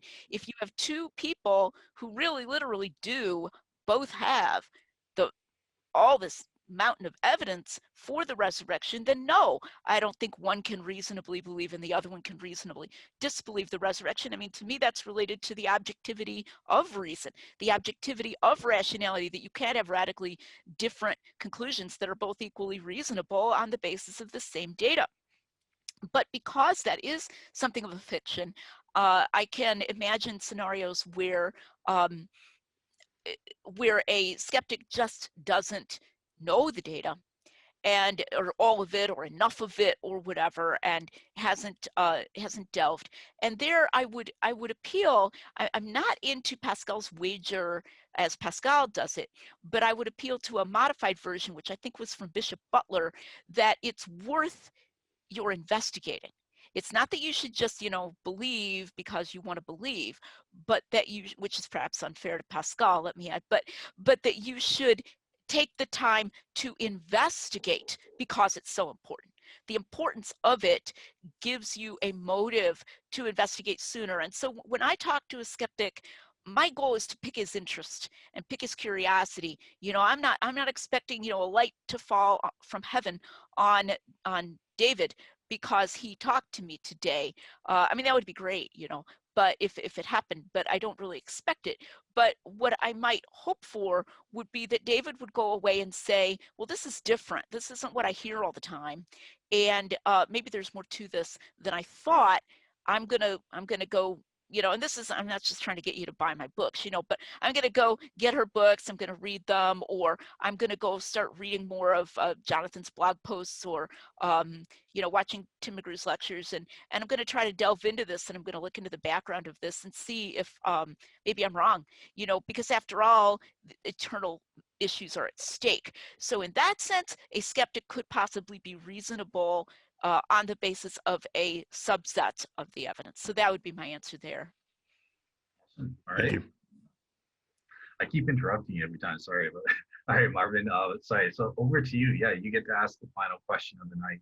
Anything you want to, Lydia. Yes, Lydia, I'd like to ask how your approach differs from evangelical scholars who do this so-called fictionalizing. So could you talk a little bit about fictionalizing and how your approach differs? Right. So that's what the mirror or the mask is about. Mhm. And I get into it in The Eye of the Beholder as well. I really want to push The Eye of the Beholder because it's new, but also The Mirror or the Mask. Of course, they don't like the word fictionalizing, but in my opinion, the reason that they don't like it is because it reveals too clearly, too explicitly what it is that they're actually saying. Because I define it very clearly, it's a descriptive term, and it's not even necessarily a pejorative term in and of itself. So if you go to a movie and that movie makes up a scene that didn't happen, or it moves an event by several years, I call that fictionalizing. That doesn't mean that the author is a bad guy in and of itself, because we do have a genre of a movie based on true events. I don't actually think they had that genre. I don't think that was a thing at the time. And so they really would be lying, but because of contingent facts about what genres were and weren't, you know, available to them. If it were really in this other genre, it would just be a partially fictional genre. I don't think they ever did that. I don't think that genre existed. I take the time to go through the supposed Greco-Roman evidence for this, and I deny that. I don't think these compositional devices where you were, you know, allowed, and everybody just kind of, the audience just kind of sat back and enjoyed the ride and took it with a grain of salt that maybe you moved it. I don't think those were a thing. I don't think the Gospel's audiences would have expected that. I think they would have been very confused if they had deliberately moved things. So part of what I mean by what I call reportage is that idea that even if they occasionally made a good faith error, they never deliberately made something up, even on a matter of detail. And so we'll be told, well, if it's just a detail, it doesn't matter. Well, first of all, some of the things that they're saying are changed, are not what most of us would call matters of detail. But second of all, even on a matter of detail. If I'm talking to you and I say, this took place at Starbucks, and I know for a fact that it really took place in my living room, I've confused you, right? If it's in a context where I know that you are going to think it happened at Starbucks, and for whatever reason I want it to be in my living room, I'm confusing my audience. And I believe that the gospel authors would have confused their audience if they'd done that, and that they never did that. They never said, well, it won't really matter if I make Jesus say this now instead of in the Garden of Gethsemane, because I like that for my story, or I'll make the temple cleansing take place 3 years earlier, or whatever. That, in my view, is just, it's something they never did. And I want to make it clear that's not because I'm clutching my imaginary pearls here, because I'm a fundamentalist and it hurts me to imagine it. It's something that I deny on the basis of what I consider to be a mountain of evidence to the contrary, that that's not how the gospel authors worked. So, if that were the way it was, then we'd be in some pretty big trouble. I think that should motivate people not to accept it lightly, but the reason we should reject it is because that's not the way the evidence points. So that's So my in other answer. words, Crea is just cray cray. Yes, did you guys know that Dr. Lacona, when he did his response videos to me, he took a blip from our previous discussion, and David got me in trouble in that previous discussion. David goes, so this Crea thing, is that just all BS? Yeah. And I go, yes. And, I wouldn't necessarily have used such a crude term, but by Jove, I guess he thought people would be shocked, He took that little clip with David's voice saying, so is this Crea thing all just BS? And Lydia going, yes. And he put it in his video series, and I don't know, maybe people were supposed to faint away at the insult to Craig Evans, who is big on this Crea idea. Yeah, the Crea idea that, as Dr. Evans talks about it, which I don't have time to go into now, I talk about it in The Mirror or the Mask at length. I have an entire chapter called Going Crazy in The Mirror or the Mask, and it's not supported. It's just really, really weak. The arguments for what he thinks they did are really weak. There is a word Crea. There is a Greek word Crea. It means anecdote. Richard Bauckham, I have no less an authority than Richard Bauckham on that the word Crea, yes, it can mean something technical in a rhetorical context like the schools of rhetoric, but it can also just mean an anecdote. And there's a connection between those, because even in the schools of rhetoric, what they're doing is having like students tell a story as an exercise. So tell a Crea, or do this to the Crea. It's like we would say the story or the anecdote. But that doesn't mean it's not a real anecdote that happened, in fact, as told, maybe even just exactly as told. So we find Papias, the church father, saying that Peter told his stories in the form of Crea, but that doesn't mean anything heavy about anybody, Mark or Peter, changing the facts in that. It's just like we would say, my Uncle Jim used to tell stories about his time in the army. That doesn't mean Uncle Jim is changing anything. So that's what the word Crea, I think, actually means, not this expansive idea of there being allowed to change facts. So, yeah, so just for the record, Lydia, it is never my intention to get you in trouble. No, although that's fun, don't get me wrong. And you and I, we disagree on quite a lot. But on this Crea thing, as near as I can tell, and I'm no scholar, I completely agree with you on this. And so when I bring it up, it's as a matter of part of where we are 100% on the same side. So cool. And I love Craig Evans. I love Mike Lacona. I respect both of them, but I think they're just wrong on that. Fair enough. Yeah. And just to defend Mike and Lydia on this, yeah. So it's about the substance, right? We have different opinions. I respect. I side more with Mike Lacona personally, but I respect the heck out of Lydia's view. I think it's refreshing that there's another view to consider, maybe, to reconsider things. So yeah, I've posted for the audience a link to both Mike's series of videos on this issue and also Lydia's series of videos on these issues. So check out both sides.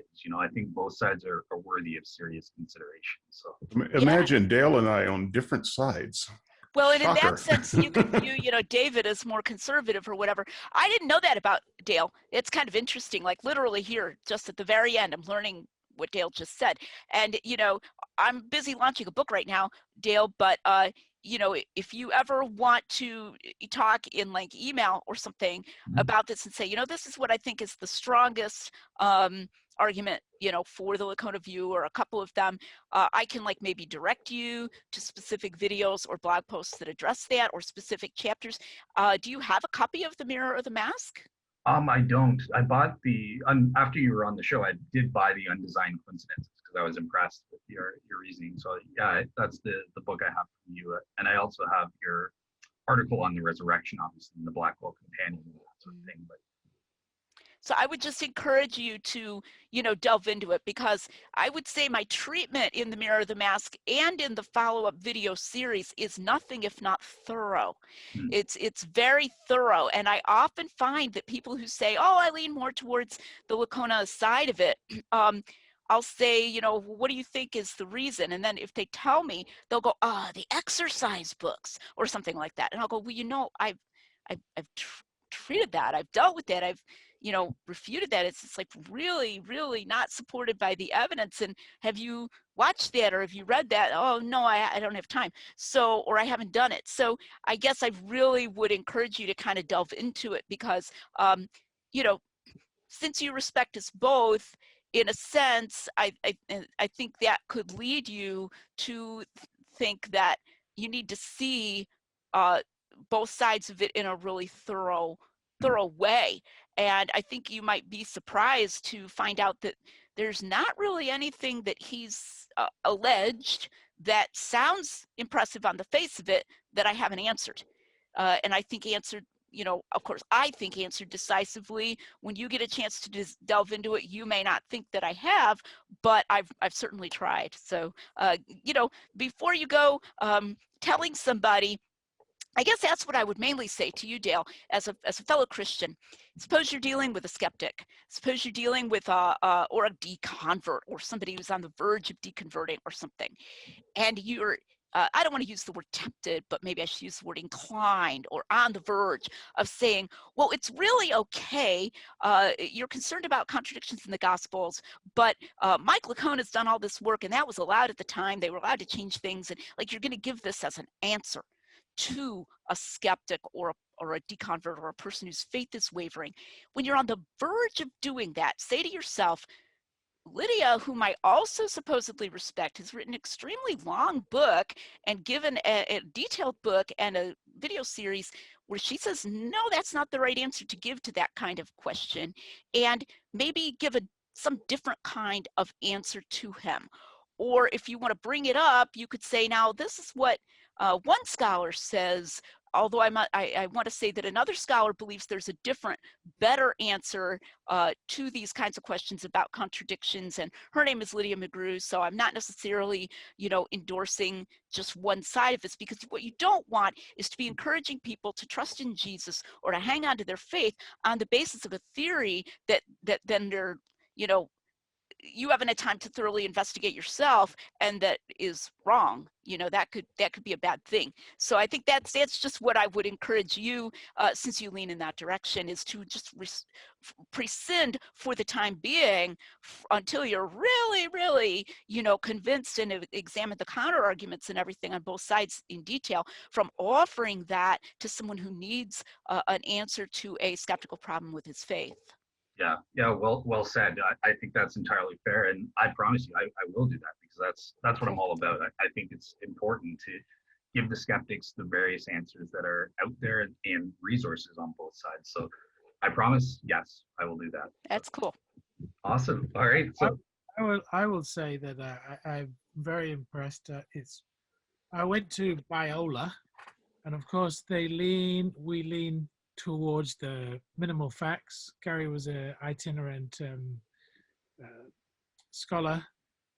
Mike Lacona, I know his works are very well respected. But I like your approach, and I think it does give the apologist the best tools. And the best tools is the gospel in its entirety, Mm, right? There you go. So it's really changed my thinking on the issue positively. So thank you, Marvin. That's really encouraging. pleasure. Yeah, Awesome. I'm encouraged. So thank you. And just so you know, Lydia, I was a very conservative preacher in a very conservative church, and so theologically speaking, I grew up thinking more like you.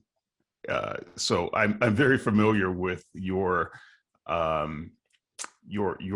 style of theology and your style of thinking. It's one of the reasons I tend to think that your approach to some of these things are right when I have my theological hat on. The fact is, I was more conservative than you, because I would have never, for instance, suggested that it's possible for there to be mistakes in John. I would You have were an said no. inerrantist, yeah. Yeah. That's So how I was raised too. yeah. So we actually have a lot more in common than the audience might realize on Right. first Well, blush. and I want to say this though, because I hear skeptics say that. They'll be like, I was raised, really, really conservative. Don't mistake that for your having had the best evidence for your beliefs though. Oh In no, I fact, don't. that context is not necessarily the context to get the best argument. Right. No, I left my denomination long before I left the faith. I determined that was not, in fact, the best foundation. But just speaking generically as a matter of being in sync with your way of thinking, it would surprise the audience that of all of the guests that I've had on SNS and the people that I've talked to since I've been doing this, you and I share a lot more DNA than one might imagine. It's not the way I argue now, obviously, but when I have my Christian hat on, I sound a lot like Lydia McGrew. Well, and I want to say something to that though, because I heard an anecdote the other day. It was a Craig. Anyway, sorry, about Craig Evans sitting at a dinner with somebody. And I don't even remember who this was.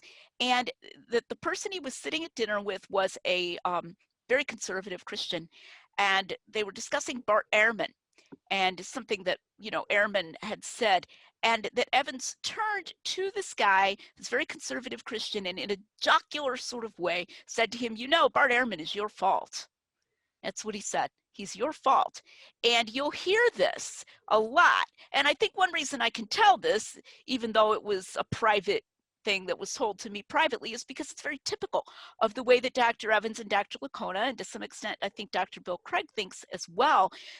People will hear what David just said, and they'll say, yeah, that's right.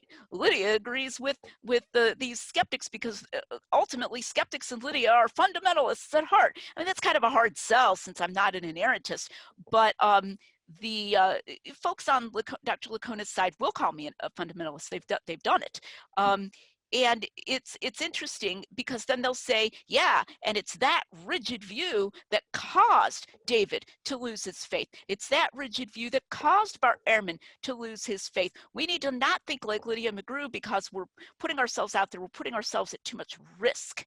We need to take a more minimal sort of approach, minimalist sort of approach, because then we have a more robust faith and we can keep our faith. And so that will actually be used to argue against it. But what I argue instead is that not only should we and must we take a more forward approach, but the great thing is that we can. That it needs to be defensible, but it is defensible.